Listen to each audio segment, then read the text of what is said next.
इलाज है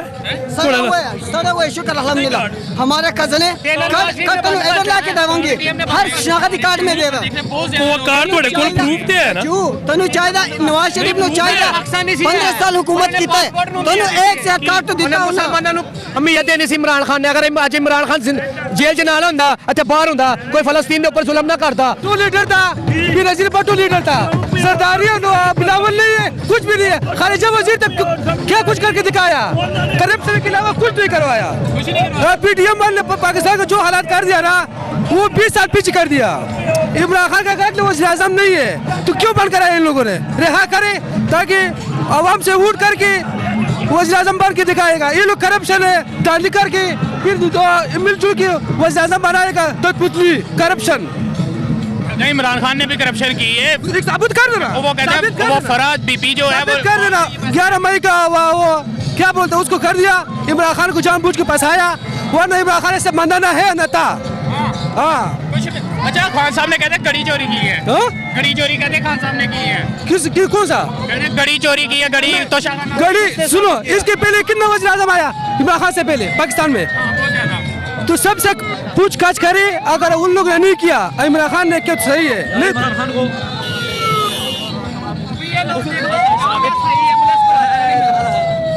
कोई ना मिल जाएगा सब चोर ਮਰਾਹਾ ਵੀ ਚੋਰ ਨਵਾਜ਼ੀ ਵੀ ਚੋਰ ਸਾਰੇ ਚੋਰ ਨੇ ਇਹ ਕਿਉਂ ਤੁਹਾਡੇ ਨਾਲ ਲਾਲ ਪੀਲੇ ਹੋਏ ਨੇ ਕਿਹੜਾ ਹੁੰਦਾ ਲੁੱਟ ਕੇ ਨਹੀਂ ਜਾਂਦਾ ਕਿਹੜਾ ਨਹੀਂ ਲੁੱਟ ਕੇ ਜਾਂਦਾ ਬਿਲਾਵਲ ਸਾਹਿਬ ਆ ਰਹੇ ਨੇ ਉਹ ਇਸ ਤੋਂ ਪਹਿਲਾਂ ਕੌਣ ਸੀ ਇਹਦੇ ਵਾਲਦ ਸਾਹਿਬ ਸਨ ਉਹਨਾਂ ਲੁੱਟਿਆ ਨਹੀਂ ਮੁਲਕ ਨੂੰ ਉਹਨਾਂ ਮੁਲਕ ਨੂੰ ਨਹੀਂ ਲੁੱਟਿਆ ਇਹਦੇ ਪਹਿਲਾਂ ਇਹਦੇ ਵਾਲਦ ਸਾਹਿਬ ਸਨ ਨਾ ਉਹਨਾਂ 5 ਸਾਲ ਹੁਕੂਮਤ ਕੀਤੀ ਹੈ ਉਹਨਾਂ ਨੇ ਲੁੱਟਿਆ ਸਰਦਾਰ ਸਾਹਿਬ ਦੀ ਬਾਤ ਕਰ ਰਹੇ ਹਾਂਜੀ ਤੇ ਫਿਰ ਸਾਰੇ 10% ਕਿਹਾ ਇਹ ਆਂਦੇ ਮਰਾਹਾ ਨਹੀਂ ਲੁੱਟਿਆ ਇਹਨਾਂ ਕੋਲ ਸਬੂਤ ਹੈ ਮਰਾਹਾ ਨਹੀਂ ਲੁੱਟਿਆ ਮਰਾਹਾ ਚੋਂ ਸਾਰੇ ਕੀਤਾ ਕੀ ਇਹ ਦੱਸੋ ਮੈਨੂੰ सेहत कार्ड दिता उसने लंगर खाने बनाए ਤੁਸੀਂ ਤੁਹਾਡਾ ਇਲਾਜ ਹੋਇਆ सर वो शुक्र अल्हम्दुलिल्लाह हमारे कजन है कल तनु इधर लाके देवांगे हर शनाख्ती कार्ड में देवा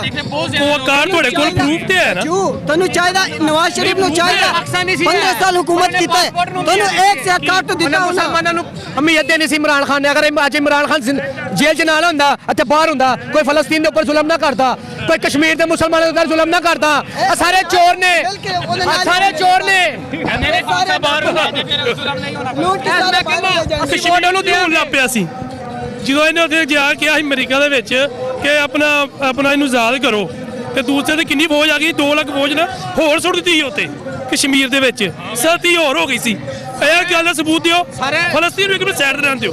ਫਲਸਤੀਨ ਦੇ ਵਿੱਚ 45 ਸਾਲ ਤੋਂ ਹੁੰਦੇ ਆ ਜ਼ੁਲਮ ਤੁਸੀਂ ਆਪਣੇ ਮੁਲਕ 25 ਸਾਲ ਤੋਂ ਹੁੰਦੇ ਜ਼ੁਲਮ ਤੇ ਇਹ ਕਹਿੰਦੇ ਨੇ ਜੀ ਇਮਰਾਨ ਨੇ ਆ ਕੇ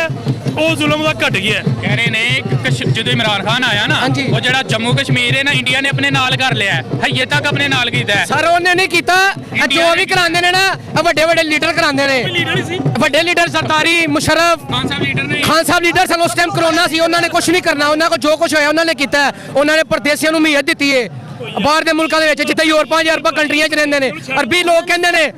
ਕਹਿੰਦੇ ਬੰਗਾਲੀ ਕਹਿੰਦੇ ਨੇ ਇਮਰਾਨ ਖਾਨ ਜ਼ਿੰਦਾਬਾਦ ਤੂੰ ਆਪਣੇ ਮੁਲਕ ਦੀ ਗੱਲ ਕਰ ਤੈਨੂੰ ਪਰ ਰੋਜ਼ਗਾਰ ਮਿਲਦਾ ਸੀ ਪਿਆ ਅਲਹਮਦੁਲਿਲਾ ਅਸੀਂ ਉਹਦਾ ਜ਼ਰੀਲ ਹੁੰਦੇ ਹਲੇ ਸੈੱਟ ਨਹੀਂ ਹੋਏ ਤੁਸੀਂ ਆਪਣੇ ਆਪ ਹਾਲੇ ਤੱਕ ਨਹੀਂ ਸੈੱਟ ਹੋਏ 150 ਰੁਪਏ ਕਿਲੋ ਘਿਓ ਸੀ ਮੰਨੀ ਗੁਰਾਨੀ ਗੱਲ 150 ਰੁਪਏ ਕਿਲੋ ਘਿਓ ਸੀ ਇਹਦੀ ਹਕੂਮਤ 550 600 ਲਿਆ क्या चीज है ਘਿਓ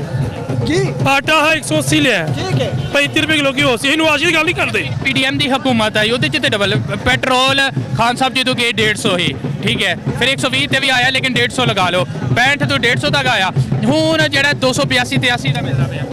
300 ਜਦੋਂ ਮਰਾਹਾ ਪੀਡੀਐਮ ਦੀ ਹਕੂਮਤ ਜੋ ਮਰਾਹਾ ਦੀ ਹਕੂਮਤ ਆਈ ਸੀ ਨਾ ਉਹਨੇ ਕਿਹਾ ਪਿਛਲੇ ਲੁੱਟ ਕੇ ਖਾ ਗਏ ਉਦੋਂ ਘਿਓ ਹੋ ਗਿਆ 550 ਫਿਰ ਆ ਗਈ ਪੀਡੀਐਮ ਦੀ ਹਕੂਮਤ ਫਿਰ ਮੰਨਦੇ ਹੋ ਪਿਛਲੇ ਲੁੱਟ ਕੇ ਖਾ ਗਏ ਨਾ ਤੇ ਜਦੋਂ ਇਹਨਾਂ ਦੀ ਹਕੂਮਤ ਆਈ ਪੀਡੀਐਮ ਦੀ ਫਿਰ ਕੌਣ ਲੁੱਟ ਕੇ ਖਾ ਗਿਆ ਪੀਡੀਐਮ ਦੀ ਜਦੋਂ ਆਈ ਆਹ ਫਿਰ ਪਿੱਛੇ ਪੀਡੀ ਕੋ ਲੁੱਟ ਕੇ ਖਾ ਗਈ ਉਹ ਚਾਹੇ ਇਹੋ ਹੀ ਹੈ ਨਾ ਸਾਰੇ ਸਿਆਸੀ ਲੋਕ ਇਹੋ ਹੀ ਕਹਿੰਦੇ ਨੇ ਭਾਈ ਪਹਿਲੇ ਖਾ ਗਏ ਅੱਜ ਫੇਰ ਇਹ ਕਿਉਂ ਨਹੀਂ ਮੰਨਦੇ ਜੋ ਪੀਡੀਐਮ ਦੀ ਹਕੂਮਤ ਆਈ ਫਿਰ ਕੌਣ ਲੁੱਟ ਕੇ ਖਾ ਗਿਆ ਪੀਡੀਐਮ ਦੇਖੋ ਜੀ ਡੈਮ ਦਾ ਪੈਸਾ ਕਿੱਥੇ ਵੇ 1 ਮਿੰਟ ਕਰੋਨਾ ਦਾ ਪੈਸਾ ਕਿੱਥੇ ਵੇ ਜਿਹੜਾ ਬਾਹਰੋਂ ਸਾਨੂੰ ਮਾਲ ਮਿਲਿਆ ਸੀ ਖੈਮੇ ਮਿਲੇ ਸਾਨੂੰ ਕਿੱਥੇ ਨੇ ਉਹ ਕਿੱਥੇ ਗਿਆ ਬਾਬਾ ਕਰੋਨਾ ਵਾਲਾ ਉਹ ਦੱਸੋ ਨਾ ਠੀਕ ਹੋ ਗਿਆ ਚਲੋ ਤੁਸੀਂ ਕਹਿ ਰਹੇ ਹੋ ਤੁਹਾਡੇ ਨਜ਼ਦੀਕ ਕਿਹੜਾ ਅੱਛਾ ਲੀਡਰ ਹੈ ਪਾਕਿਸਤਾਨ ਦੇ ਅੰਦਰ ਲੀਡਰ ਐਸਾ ਕੋਈ ਵੀ ਨਹੀਂ ਅੱਛਾ ਵੋਟ ਕਿਹਨੂੰ ਦੇਣਾ ਚਾਹੀਦਾ ਵੋਟ ਤੇ ਮੈਂ ਨਾ ਕਿਸੇ ਨੂੰ ਦਿਓ ਅਸੀਂ ਤਾਂ ਸ਼ੁਗਲੀ ਆਇਆ ਸਾਹਮਣੇ ਸਾਡੀ ਦੁਕਾਨ ਹੈ ਅੱਛਾ ਵੈਸੇ ਸ਼ੁਗਰ ਵੇਖਣ ਸ਼ੁਗਲ ਹੀ ਵੇਖਣ ਆਈਦਾ ਰਾਵਲ ਸਾਹਿਬ ਨੂੰ ਦੇਖਦੇ ਆ ਅੱਜ ਨੂੰ ਫੇਰ ਚਲੋ ਨਜ਼ਰ ਆਏਗਾ ਤਾਂ ਵੇਖ ਲਾਂਗੇ